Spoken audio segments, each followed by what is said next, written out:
The final impact of severe bleaching shows the worst coral death ever recorded on the Great Barrier Reef. Scientists have been monitoring the reef for 8 months, looking for signs of recovery.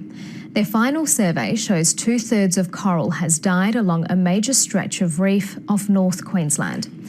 But it isn't all doom and gloom. Further south, around the major tourist areas, only 6% of coral died. And as Alison Horn reports, there's hope even the worst affected areas may eventually grow back. This is dead coral on the Great Barrier Reef.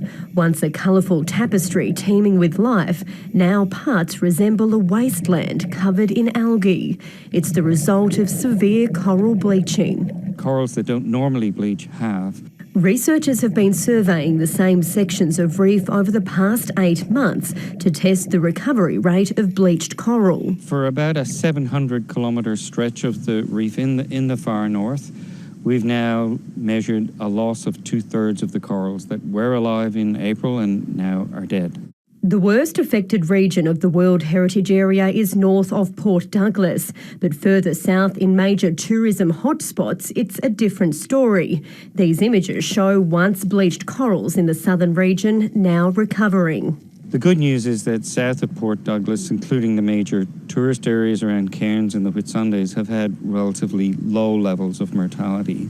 Tourism operators hope that will bring tourists back to the reef. It's critical for us to continuing to get our message out. We know that the impact of the bleaching has already resulted in a loss of tourism numbers for the next year's coming season. The scientists expect it could take between 10 and 15 years for the coral to grow back in the worst affected area, but they warn any recovery could be hampered by future bleaching. Hopefully they're not going to bleach next year, but yeah, it's who knows when the next big bleaching event will happen. Reef researchers will meet this week to discuss the bleaching outlook for the coming summer. Alison Horn, ABC News.